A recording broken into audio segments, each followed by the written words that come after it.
Bismillah. The need for greed. Fasting in the month of Ramadan. Many are aware that fasting is one of the 5 pillars of Islam, and Muslims fast during the holy month of Ramadan, forsaking food and drink, sexual intimacy, bad speech and acts, from dawn till dusk, engrossed in prayer and Quran. Ramadan is the 9th month of the Islamic lunar calendar and travels through all the seasons after 33 years. It is one of the sacred months, and companions used to pray for its blessings 6 months before it even appeared. Allah said fasting is prescribed for Muslims as He prescribed it for previous nations so that piety can be attained. He created us to worship Him, and He knows what is best for us, and from Ramadan lots of benefits can be gained. When a companion asked of an act that led to paradise, the Prophet, peace be upon him, said, "Take to fasting, there's nothing like it." Allah said, "All actions of the son of Adam are for him, except fasting, which is for Allah, and He will recompense it."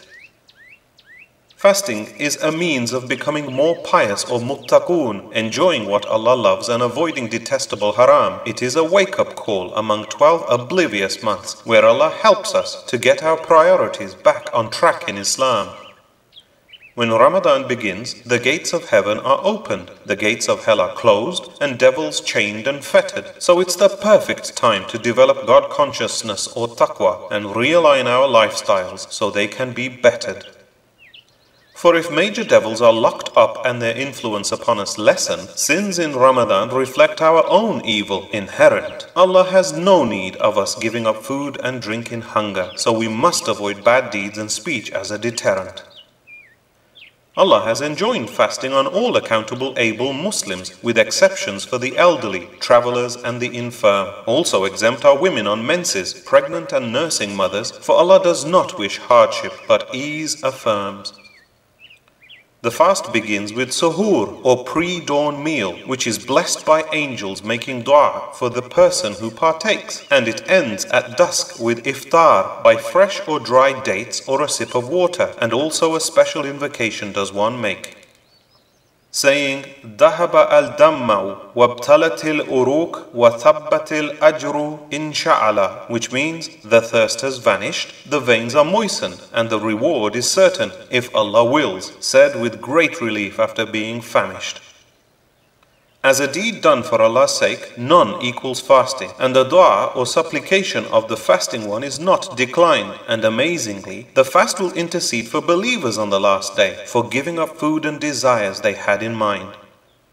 Just as the fasting person finds joy on eating after a fast, on the last day he will be ecstatic in sheer pleasure, for Allah will reveal to the one who fasted for His sake an immense reward which He will give without measure. At the breaking of every fast, Allah chooses people to set free from hellfire in His mercy, glorified and exalted, and a trench the distance between heaven and earth separates the fasting one from hell, whose horror is halted. Fasting is a strong fortress that protects one from evil and acts as a shield from the fire of hell on the last day. Whoever fasts for Allah's sake, his face will be removed 70 years away from the fire, even if he only fasted 1 day. Whoever dies whilst fasting even 1 day, then he will enter paradise, for Allah's pleasure was being sought. And whoever does so out of faith, hoping for a reward, his previous sins will be forgiven, as a comforting thought. Prophet John, or Yahya, peace be upon him, compared the fasting person to a man carrying a fine bag of musk amongst a multitude, so that wherever he wanders, the crowds enjoy his fragrance, indicating that one fasting has a pleasant attitude. The smell of the mouth of a person who fasts for Allah is more beloved to him than the smell of the finest musk, yet we are permitted to use miswak or toothstick whilst fasting, and with precautions, tooth brushing if we must. For a person can taste food they have cooked, providing it's only a tiny amount, which is then rinsed out with water. The rule is not to allow any nutrition into the body, including toothpaste, and avoiding potential pitfalls we ought to. One of the gates of heaven is called a Rayyan, through which ones who often fasted will a unique reward gain. A Rayyan is derived from quenching thirst with water, and whoever drinks from heaven will never thirst again. The fasting person is warned not to speak indecently or argue, and if provoked should back off saying, "I'm fasting." One mustn't forget that a Rayyan gate will admit the one who perfects his fast to receive a heaven everlasting.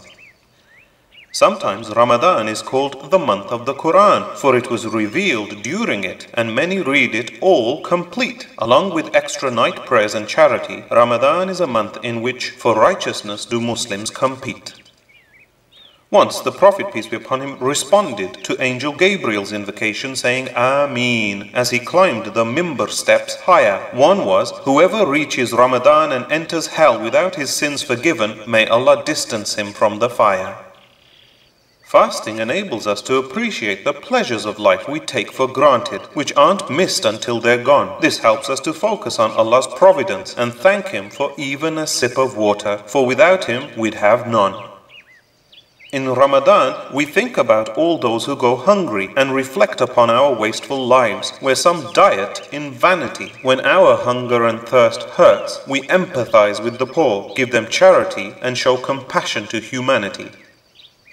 Ramadan also helps us to stop our wastefulness and should encourage us to live within our means and being austere. And because we focus on those who are less fortunate than us, we develop a charitable side and learn how to share.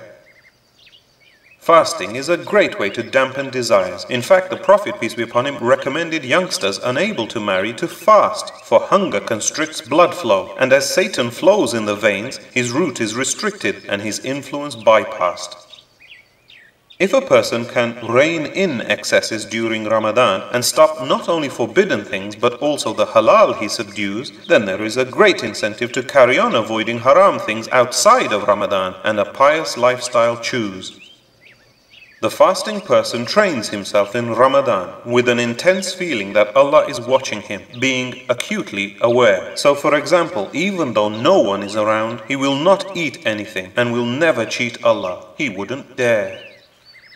We also realize that this world is just a stopping station on the road to our final destination, and desires we forsake. That's why fasting is hard on those enslaved by this world, whereas believers can give up pleasures for Allah's sake. During the nights, specially extended Taraweeh prayers occur in congregation, in which the entire Quran is recited. The Prophet, peace be upon him, never prayed more than 8 rakats, either in or outside of Ramadan, but some pray 20 or more incited.